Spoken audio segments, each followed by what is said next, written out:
Boa noite, Igreja Dunamis. Boa noite você, igreja que está aqui com a gente. Essa equipe maravilhosa de louvor, pessoal da produção de culto, conexão. Vocês que estão aqui proporcionando, a produção desse culto online para a gente alcançar você que está em casa também. Boa noite para você, Igreja Dunamis, que está em casa. E você que não é da Igreja Dunamis, mas faz parte da Igreja do Senhor, ou simplesmente está acompanhando o nosso culto online nessa noite. Então que você nessa quarta-feira seja tremendamente abençoado por essa palavra que abençoou muito a minha vida quando eu li o livro de Isaías e o Espírito Santo ministrou meu coração. E como o pastor Egiane falou, no último culto nosso online, agora domingo, ela pregou aqui sobre do caos ao jardim. Obrigado. E o primeiro ponto da pregação dela foi justamente Deus muda decretos. E nesse ponto eu me recordei de uma palavra que o Senhor já tinha ministrado no meu coração um tempo atrás, falando justamente sobre isso, que Deus muda decretos. Eu queria compartilhar essa palavra com você nessa noite. E eu queria que primeiro você repetisse comigo aí em casa, Pastor Alberto gosta muito disso. Pega quem está no sofá do teu lado aí, dá uma catucada nele e fala: Deus muda decretos. E a gente vai entender por quê e quando isso acontece, amém? Então abre a tua Bíblia aí, seu smartphone, seu tablet. Isaías capítulo 38, versículos do 1 ao 6, nós vamos ler nessa noite. Isaías 38, do 1 ao 6. Eu não sei qual é a versão que você está usando aí. Eu estou usando a NVI aqui, possivelmente a NVI que vai aparecer por aí também em algum lugar na tela. O pessoal fica doido quando eu faço assim, eles ficam tentando acompanhar o dedo, mas é aqui, né? Tá bom. E diz assim a palavra do Senhor: Naqueles dias Ezequias ficou doente, à beira da morte. O profeta Isaías, filho de Amós, foi visitá-lo e lhe disse: Assim diz o Senhor, ponha a casa em ordem, porque você vai morrer. Você não se recuperará. Versículo 2: Ezequias virou o rosto para a parede e orou ao Senhor. Lembra-te, Senhor, de como tenho te servido com fidelidade e com devoção sincera, e tenho feito o que tu aprovas. E Ezequias chorou amargamente. Versículo 4: Então a palavra do Senhor veio a Isaías. Novamente o Senhor falou com Isaías. Versículo 5: Vá dizer a Ezequias: Assim diz o Senhor, o Deus de seu antepassado Davi: Ouvi sua oração e vi suas lágrimas. Acrescentarei 15 anos à sua vida, e eu livrarei você e essa cidade das mãos do rei da Síria. Eu defenderei essa cidade. Vamos orar mais uma vez? Você que está aqui, você que está em casa. Pai, obrigado, Senhor, por essa palavra que o Senhor ministrou no meu coração. Obrigado porque através dessa palavra eu pude aprender que o Senhor muda decretos. E através dessa palavra eu pude entender alguns decretos que foram proferidos por mim mesmo, ou por pessoas sobre a minha vida, e que o Senhor mudou ao longo da minha caminhada. E que assim como eu pude perceber isso e tomar posse dessa palavra, quem está nos ouvindo hoje também, nos assistindo em casa ou aqui presente, também possa tomar essa posse, Senhor, e entender que não importa o que foi decretado sobre nossas vidas, nós servimos e caminhamos com um Deus que muda decretos e que nos conduz de acordo com a vontade dele. Em nome de Jesus, Senhor. Amém. Queridos, um pouquinho de história para a gente entender o contexto em que essa passagem ocorre. Após a morte de Salomão, filho de Davi, que havia reinado e herdado o trono de Davi, o reino de Salomão é dividido em dois. Ao norte se estabeleceu o reino de Israel, com 10 tribos, aproximadamente não, com 10 tribos, cuja capital se tornou Samaria. E ao sul se estabeleceu o reino de Judá, com 2 tribos, que mantiveram Jerusalém como sua capital. Só para a gente entender o contexto aqui de Ezequias. Ezequias era descendente de Davi e foi o 13º rei dessa dinastia. O 13º rei de Judá. Ok? Do reino dividido de Judá, ele foi o 13º rei. A Bíblia relata que ele começou a reinar com 25 anos, ainda ao lado de seu pai, Acais, que não foi um rei muito bom assim. A gente vai ver isso em Reis, em Crônicas. Você vai estudar, vai ler a história de Acais e vai entender que ele não foi um rei muito bom. Ezequias reinou por 29 anos em Jerusalém. A Bíblia também vai dizer que ele foi um rei bom, ao contrário do seu pai Acais, e que fez o que era reto ou certo perante o Senhor, como fizera Davi, de quem ele era descendente. Isso está lá em 2 Reis 18, versículos de 1 em diante ali. Mas na época em que Ezequias reinava sobre Judá, ao sul, Deus permitiu que grande parte do reino do norte, Israel, fosse levado a cativeiro pelos assírios, devido aos seus pecados de idolatria e apostasia. Então, o contexto, o reino de Israel, ao norte, mergulhou num contexto de idolatria, adorando outros deuses, e apostasia, apostataram da fé em Deus, ao único Deus. E com isso Deus permitiu o cativeiro do povo assírio, que vinha chegando, se aproximando desses reinos e vinha conquistando outros reinos naquela época. Então o povo de Israel foi levado ao cativeiro, e o povo de Judá observando isso. Aquele foi um período de opressão espiritual e de insegurança também para Judá, pois não havia boas perspectivas para o futuro de ambas as nações, uma vez que o reino assírio era bem mais poderoso do que eles e estava se aproximando para conquistar. Mas enquanto isso, a Bíblia narra, também em 2 Reis e também em 2 Crônicas, que Ezequias implementou grandes reformas políticas e morais na nação de Judá, no reino do sul, incluindo a purificação e restauração do templo e também o restabelecimento dos cultos a Deus. Ou seja, enquanto o reino de Israel ao norte era levado para o cativeiro por se afastarem dos ensinamentos do Senhor, Ezequias foi usado por Deus para promover um avivamento genuíno no reino do sul, na nação de Judá. A gente pode dizer que Ezequias naquele momento era o cara, né, pastor Bé? Ezequias estava fazendo tudo certo até ali. Um dos poucos reis bons que nós encontramos na história da Bíblia, dentre os dois reinos, norte e sul. Só que o curioso é que ele cresceu em um ambiente totalmente desfavorável para que isso acontecesse. Como nós já falamos, seu pai Acaz foi um rei cruel e ímpio. Então, ao que tudo indica, Ezequias não teria tido boas influências de seu pai e poderia ter se tornado um rei como ele. Um rei não tão bom assim, ou até um rei mau. E era comum na época muitos reis apostatando, mergulhando na idolatria e cruéis. Porém, a gente vai estudar a história de Ezequias e vai encontrar que sua mãe, Abi, cujo nome significava Deus é meu pai, era filha de Zacarias, cujo significado do nome era o Senhor lembra.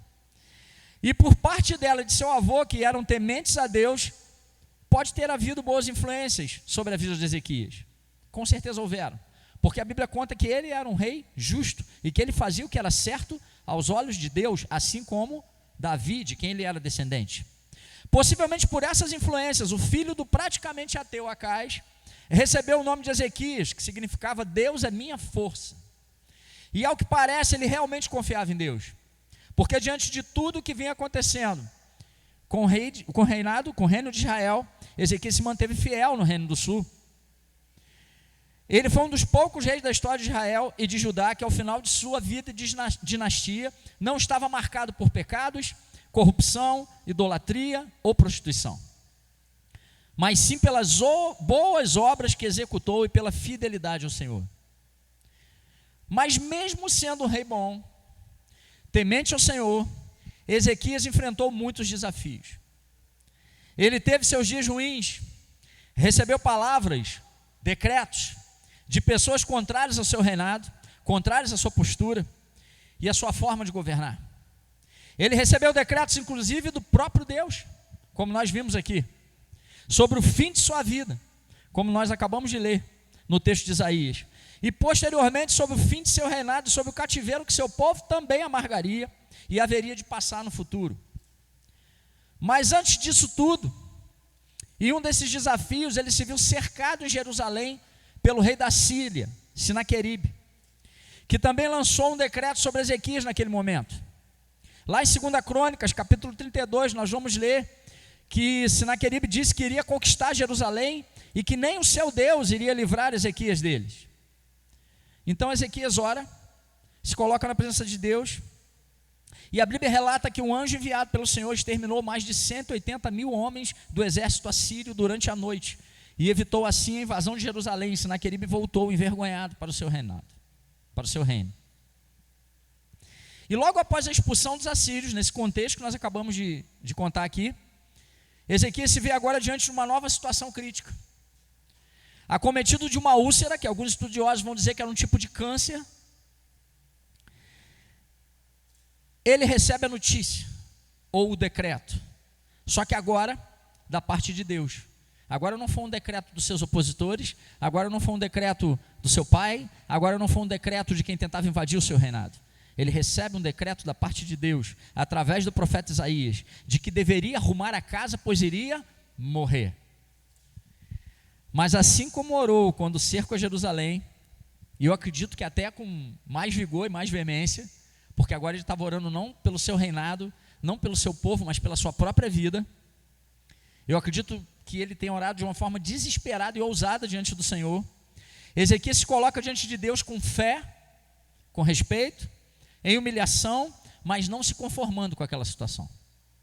E logo em seguida, o profeta Isaías traz a notícia, nos mesmos versículos que acabamos de ler, de que Deus teria ouvido as orações e visto o choro de Ezequias.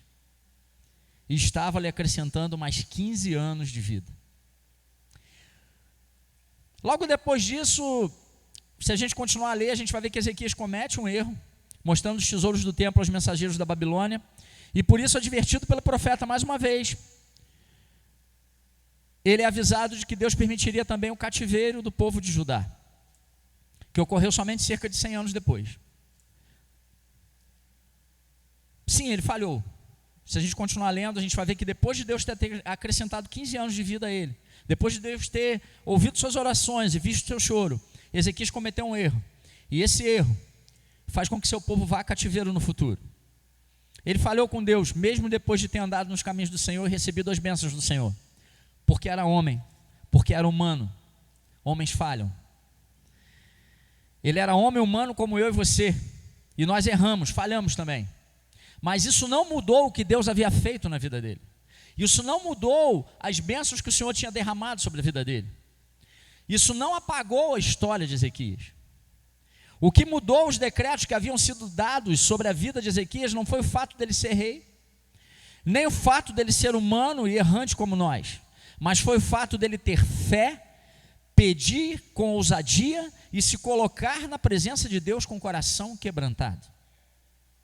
Esse homem Ezequias tinha tudo para não se recuperar, pois mesmo fazendo até ali tudo certo aos olhos do Senhor, ele recebe um decreto de Deus: olha, você vai morrer, arruma a casa, que a tua hora chegou.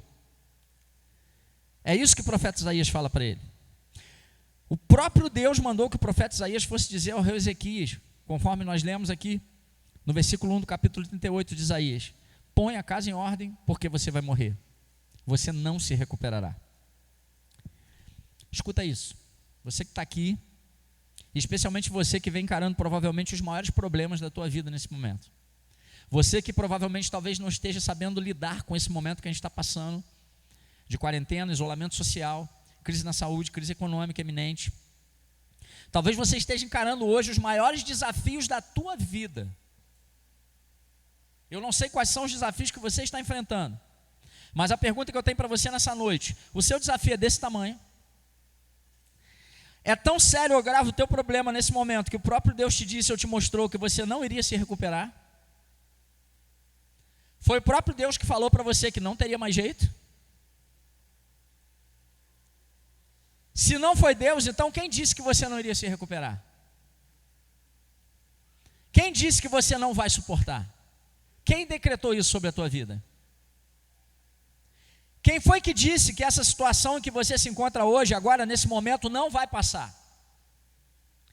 Quem deu esse decreto sobre sua vida? Você mesmo? Outras pessoas? Ou o próprio Deus? Deixa eu te dizer uma coisa, querido. Nessa noite, se você está se sentindo assim ou está passando por essa situação, Deus muda decretos. Ele pode mudar. Não importa o que tenham decretado sobre você, se você mesmo decretou, se outras pessoas decretaram, ou se o próprio Deus decretou em algum momento, Ele pode mudar. Se você se colocar diante dele de forma sincera, de coração quebrantado, deixando seu orgulho, seu querer, as suas vontades de lado, Ele pode mudar essa situação, sim, eu creio. E tudo que você achou que estava acabado, que não tinha mais jeito, Ele vai restaurar, porque Ele é Deus e pode fazer. A porta que tinha se fechado, Ele vai abrir. O relacionamento que você achou que tinha acabado, Ele pode reconstruir. Deus muda decretos, creia nisso. Olhe para o exemplo de Ezequias e de outros na palavra do Senhor. Se apegue a isso, não desista, pois Ele pode fazer. E eu queria meditar com você nesses 3 pontos aqui, de que Deus muda os decretos que pessoas decretaram sobre a sua vida, Deus muda aqueles decretos que você mesmo decretou sobre a sua vida, e Deus muda os próprios decretos que Ele pode ter dado sobre a tua vida. Quer saber como?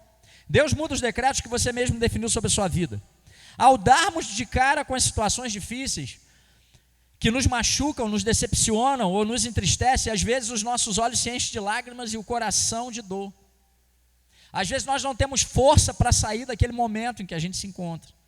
Então, em meio a essa comoção, a essa dor, talvez você tenha dito algum dia, ou esteja dizendo agora: eu não tenho mais jeito, não vai mudar, não vai dar, ele não vai voltar, ela não vai mudar, acabou, não vou conseguir, eu não tenho mais solução, vou morrer, não tenho mais forças, está acontecendo tudo de novo, agora não tem jeito.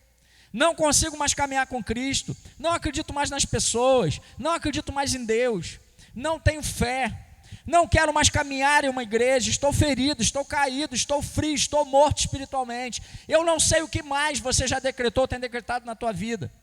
Às vezes abrimos a nossa boca tomados pela emoção e pelas circunstâncias difíceis em que estamos atravessando e decretamos coisas ruins, negativas sobre as nossas próprias vidas,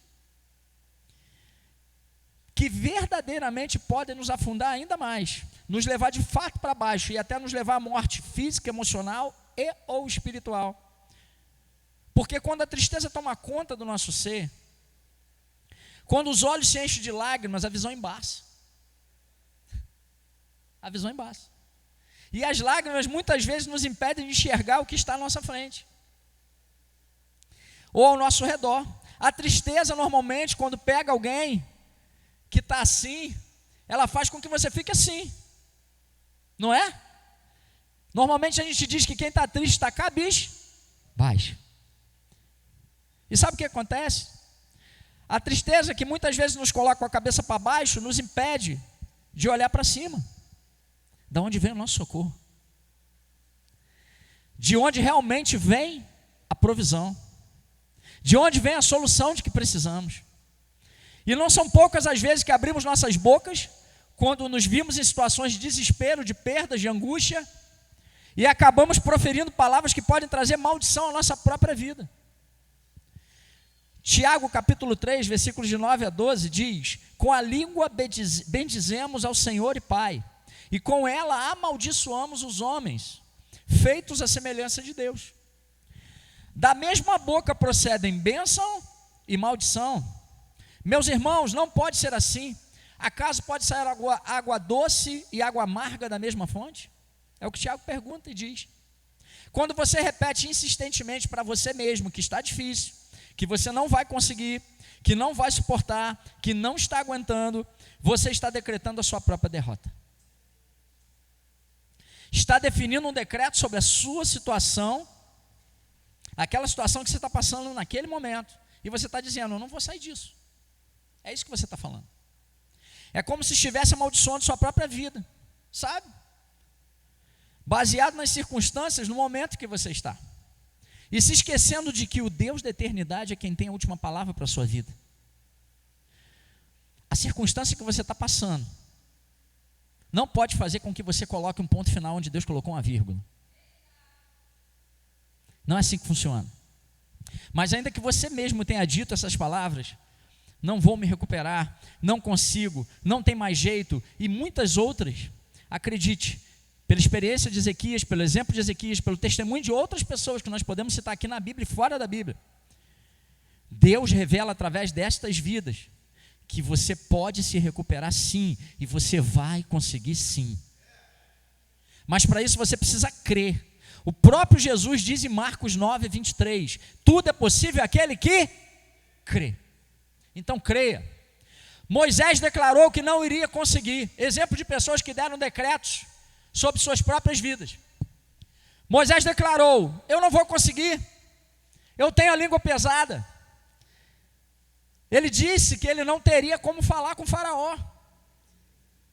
Ele decretou sobre si sua incompetência e até mesmo seu medo de se colocar diante de Faraó. Mas ele teve fé. Ele acreditou em Deus e se transformou no libertador do povo de Israel. Jeremias disse que não sabia falar, que ainda era muito jovem. Ele decretou sobre si a sua falta de preparo e a imaturidade, mas se transformou em um dos profetas mais ousados de toda a história, porque acreditou que Deus podia mudar a realidade dele. O povo de Israel, lá em Números 13:33, ao contemplar os gigantes da terra que deveriam tomar posse, eles voltam os espias e dizem: éramos como gafanhotos aos nossos próprios olhos e aos olhos deles também. Mas Josué e Calebe acreditaram e decretaram que seriam vitoriosos, pois Deus estava com eles. O importante não é como as pessoas te veem, mas como você se vê, e principalmente como Deus te vê. As pessoas não precisam acreditar que você é capaz, mas se Deus disse que você era, então você precisa acreditar, pois Ele sabe e Ele não mente. As pessoas não precisam acreditar que vai acontecer, que Ele vai fazer o que disse que faria na sua vida, mas você precisa acreditar e declarar isso todos os dias, tomar posse disso e seguir com Ele. O problema é que nossa falta de fé faz com que nós mesmos, na maioria das vezes, declaremos a derrota antes mesmo de começarmos a lutar. O apóstolo Paulo disse em Filipenses 4:13: tudo posso naquele que me fortalece. Ou seja, se você está em Jesus e Ele está em você, se você verdadeiramente crê em Jesus como Senhor e Salvador da sua vida, se você já entregou o senhorio da sua vida a Ele, basta você clamar com fé, se humilhar diante dEle, se abrir para Ele, chorar se preciso for, como Ezequias fez aqui, sem medo, sem vergonha, e qualquer decreto que possa ter sido lançado sobre a sua vida, pode ser mudado sim, na autoridade do nome de Jesus. Portanto, creia, ore, peça, clame, e experimente o que Deus pode fazer na sua vida, se você acreditar e permitir. Segunda instrução: Deus também muda os decretos que os outros proclamaram sobre a sua vida. Primeiro, Ele muda os decretos que você mesmo fez sobre você. Segundo, Ele muda os decretos que os outros proclamaram sobre a sua vida. Pode ser que alguém tenha dito a você algum dia: olha, você não vai se recuperar, você não vai viver, ele não vai voltar, acabou, esse ministério não é para você, esse não é o teu chamado, esse não é o seu lugar, não vai dar certo. Há tanta gente que em momentos de emoção ou de raiva, ou de ciúmes, ou simplesmente para satisfazer o seu próprio ego, lançam palavras sem pensar, ou até pensadas, que ferem, que machucam o outro. Por isso que nós pais, às vezes não, sempre, temos que tomar muito cuidado com o que falamos para os nossos filhos, sabia? Às vezes no momento ali de estresse, você lança uma palavra sobre o teu filho: você não quer estudar, você não vai ser ninguém, eu sou uma pessoa jovem, né? Mas lá na época, lá atrás, você vai puxar carroça, época do pastor Alberto. Então assim, pais, cuidado com o que você decreta sobre a vida do teu filho. Essa não é a melhor forma de você educar. Profetize bênçãos, abençoe seus filhos. Profetize aquilo que você entende que ele deve ser em Deus e que você espera que ele seja em Deus. Não profetize maldições apontando os erros deles agora. Corrija os erros, mas profetize bênçãos no futuro. Também há aqueles que pensam que estão ajudando, que acham que estão falando em nome de Deus, mas não mergulham no profundo com Deus e vêm, às vezes, com umas profetadas, né? Às vezes pensam que estão ajudando. Só que às vezes essas direções que eles trazem para nossas vidas são baseadas nas suas expectativas pessoais e não nas expectativas de Deus a nosso respeito. E aí acabam gerando expectativas no outro que irão feri-lo no futuro.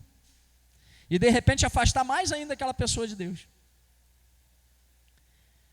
Querido, se alguém decretar alguma coisa sobre a tua vida, dizendo que foi da parte de Deus, peça confirmação a Deus. Você tem livre acesso a Ele. Pede para Ele confirmar, antes de tomar posse. Amém? Sabe, eu adoro quando alguém me diz: isso não vai acontecer. Rapaz, ouvi falar, Marlon, isso não vai dar certo. Você não tem noção como isso é combustível para a minha vida. Sabe por quê? Porque aí eu tenho a oportunidade de apresentar para essa pessoa o Deus do impossível. Quando alguém fala para mim, esse negócio não vai dar certo, ou quando a gente tem alguma ideia aqui, né, gente, e fala, pastor, isso vai dar ruim, eu falo, vem cá que eu vou te apresentar o Deus que faz o ruim dar certo. O meu Deus, o meu Pai, aquele que realiza e faz todas as coisas, possíveis e impossíveis aos nossos olhos.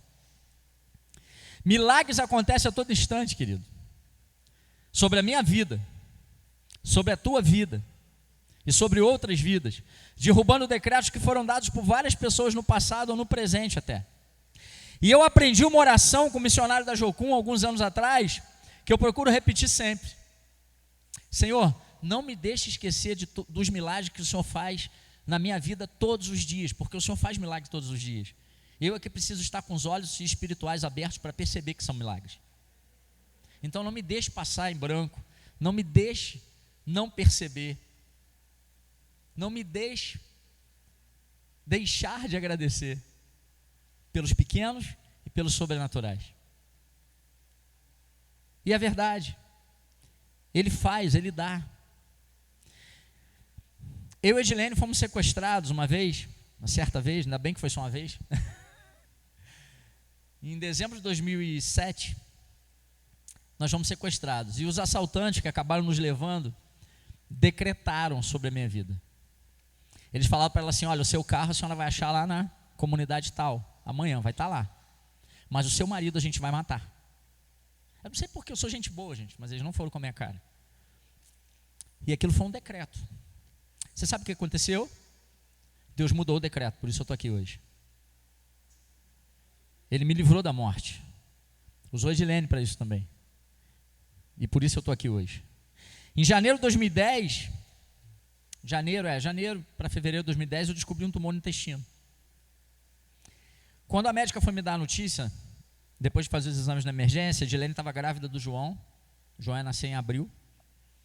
E ela foi me dar a notícia assim, toda cheia de dedos, né? Mas de certa forma ela decretou, com todo jeitinho, né? Com um olhar bem tranquilo, medindo as palavras, mas ela decretou, olha, você tem histórico de câncer na família, o negócio aí está um pouquinho grande, procura um especialista, não tem o que fazer por você aqui, sua esposa está grávida, né? De certa forma ela decretou. Sabe o que aconteceu?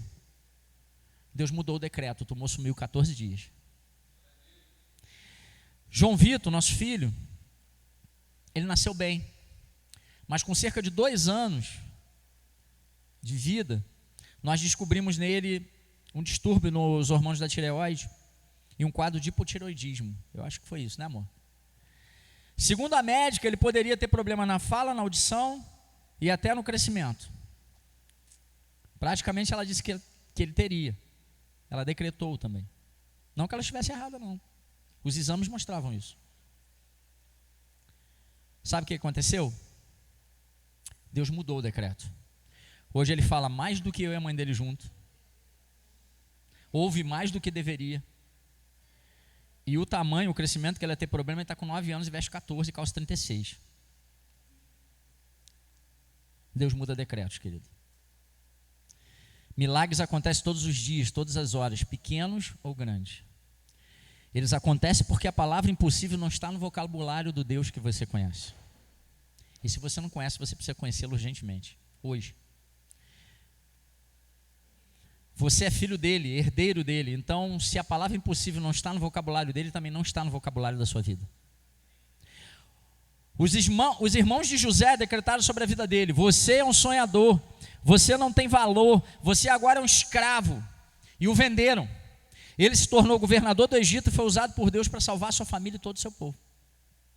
Ainda que alguém tenha dito para você que você não vai se recuperar, que você não vai se levantar, que Deus não vai restituir, que você não tem valor, a Bíblia diz que é possível sim, que Deus pode fazer sim. Portanto, pare de olhar para as circunstâncias à sua volta e olhe para o alto. Para de ouvir outras vozes e ouça a voz de Deus. Não importa o que decretaram sobre a sua vida, o que importa é que o Deus que você serve pode mudar esses decretos e fazer tudo novo de novo. Eu já estou terminando. E para terminar, ok, Deus muda os decretos que eu fiz sobre minha própria vida. Deus muda os decretos, eu já entendi que as pessoas lançaram sobre a minha vida. Mas e se foi o próprio Deus quem disse?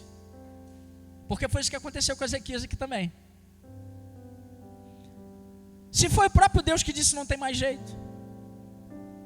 O profeta Isaías foi até Ezequias e declarou: assim diz o Senhor, você não se recuperará. Escuta, presta atenção, essa é forte. Deus muda os decretos que Ele mesmo estabeleceu.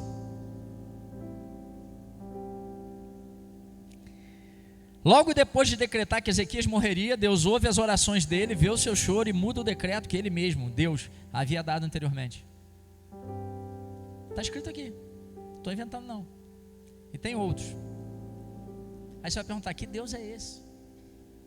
Que dá um decreto e vai lá e muda. É o Deus que te ama. É o Deus que te ouve. É o Deus que vê o teu choro. Ele sabe o que você precisa mesmo antes de você pedir.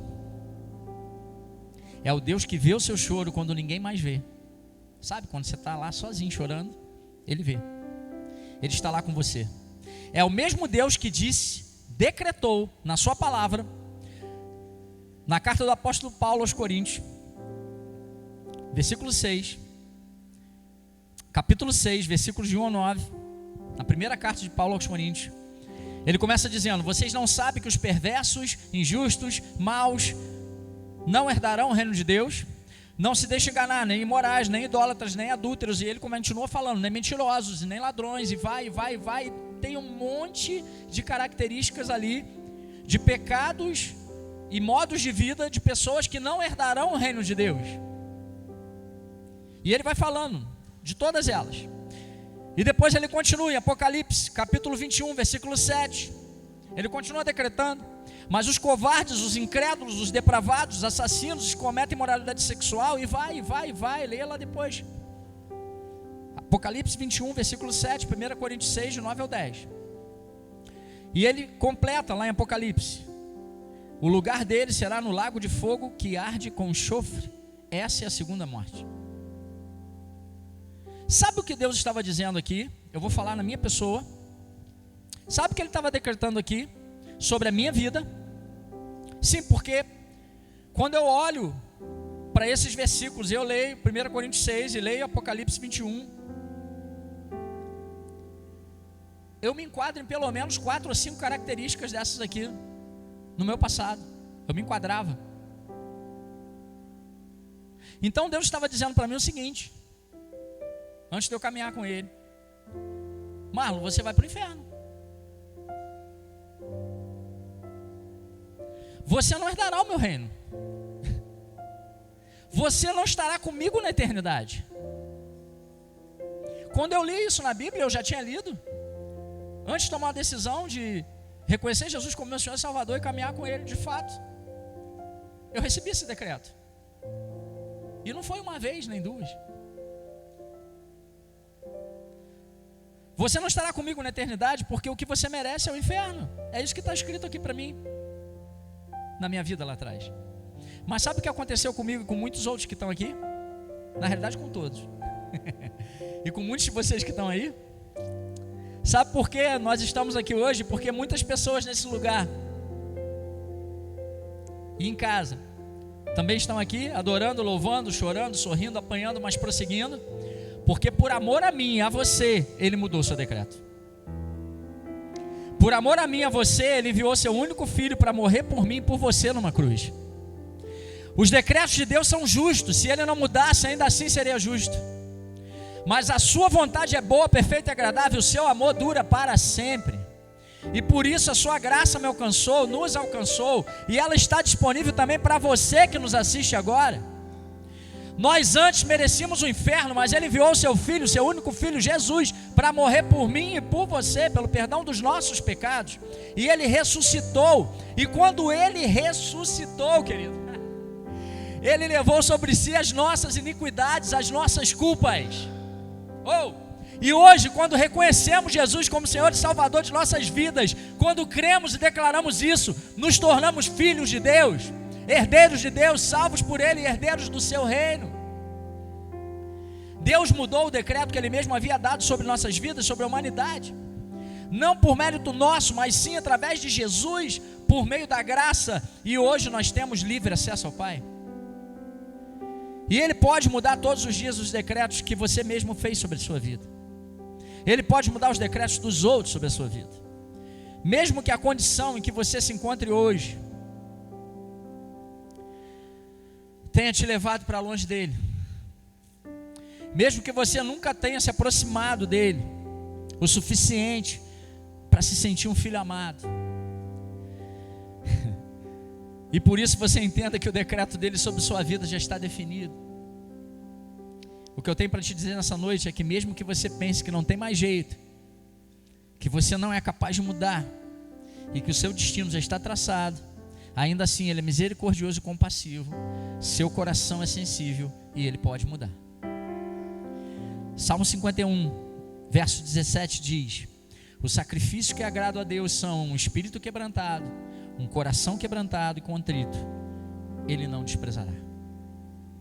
Basta você ter fé, se aproximar dele, assim como Ezequias, orar, pedir, clamar, e Ele ouvirá. Ezequias praticamente convenceu Deus a mudar o decreto sobre sua vida. Ele se derramou diante do Senhor, ele chorou, ele clamou, ele teve fé, ele argumentou com fé, e Deus ouviu sua oração e viu seu choro. Há quanto tempo você não tem se derramado na presença do Senhor? Há quanto tempo você não tem clamado, não tem pedido com força, com fé, alguma coisa para Deus? Ezequias fez isso, mas ele utilizou alguns argumentos preciosos. Deus muda decretos, mas você precisa fazer a sua parte, assim como Ezequias fez. Primeiro, crer que a oração pode mudar as coisas e as circunstâncias. Ele orou com fé, ele realmente acreditava que ele podia mover o coração e a mão de Deus naquela oração, e aconteceu. Segundo, ter uma vida sincera diante de Deus e caminhar com Deus. Ele lembrou a Deus na sua oração de como era a sua caminhada com Ele. Ele lembrou a Deus de como era a sua vida e de que Ele permanecia em seus caminhos. Terceiro, ter uma vida de obediência ao Senhor. Ezequias seguia os ensinamentos de Deus, mesmo errando às vezes, mas ele procurava acertar. E quarto, buscar a Deus com intensidade e se expor diante dele. Ele se expôs, sendo um rei, ele virou a cara para a parede. Reis não faziam isso. Ele virou a cara para a parede, chorou e clamou, se humilhou. Hoje é dia de você pedir: Senhor, muda essa situação. Eu não sei qual é a situação que você que está aqui está passando, eu não sei qual é a situação que você que está aí, eu não sei quais foram os decretos que foram dados sobre a tua vida por você mesmo ou por outras pessoas, ou que você entenda de repente que foi Deus. Mas hoje é noite de você dizer: Senhor, eu não aceito. Senhor, eu confio em Ti, eu sei que o Senhor tem o melhor para a minha vida e que a Sua vontade é boa, perfeita e agradável.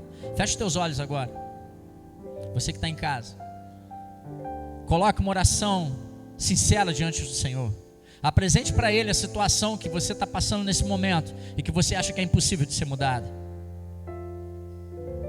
Apresente para Ele esse decreto, essa palavra que você mesmo repetiu várias vezes sobre a tua vida, ou talvez os decretos que outras pessoas lançaram sobre a tua vida, e diga: Senhor, eu não aceito mais isso como uma verdade, eu não aceito mais como uma verdade a palavra de que eu não consigo, de que eu não posso, de que eu não resisto, de que eu não sou digno. Senhor, eu não aceito mais como verdade aquilo que as pessoas disseram sobre a minha vida e disseram que foi o Senhor. Eu preciso que o Senhor me revele, eu quero que o Senhor fale comigo, eu necessito que o Senhor me mostre. Eu aceito a Sua vontade, mas eu me coloco diante de Ti com fé e te peço: muda essa situação que eu estou passando, Senhor. Tudo que Deus quer é te ouvir, que você ouça Ele. Tudo que Deus quer é que você se apresente para Ele com fé, com o coração quebrantado.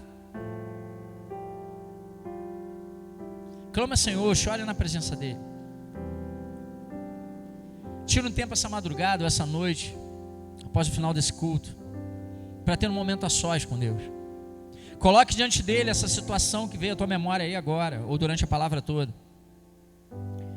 Coloque diante dele aquilo que você entende que hoje é impossível de ser mudado. E tenha fé que o Deus do impossível, o teu Pai, Ele pode mudar. Ele te ama. Ele quer te ouvir. Fale com Ele. Amém? Pastora Edilene, para encerrar aqui. Os caras estavam achando que eu não acabei.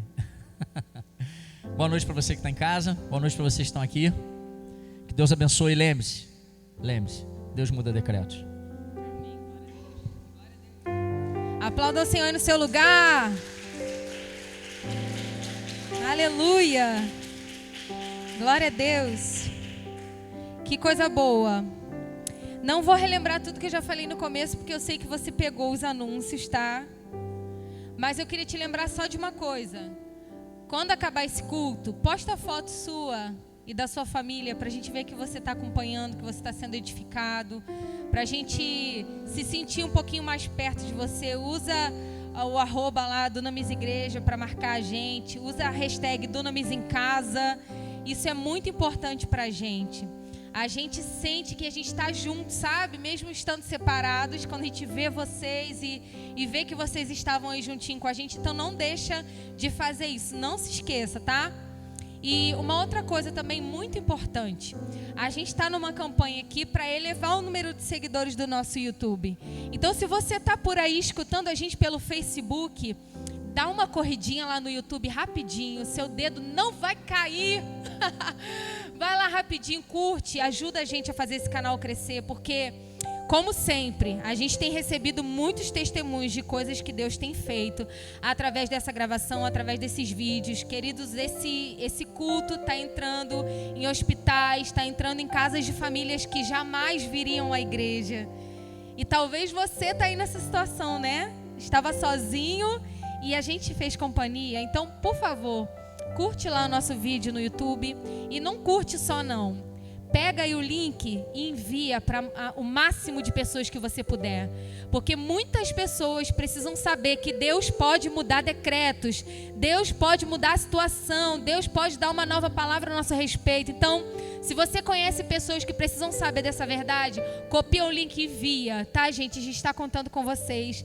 E eu quero ver muito esse canal crescer, porque o canal crescendo significa que a mensagem de Deus está sendo expandida por outros lugares, tá?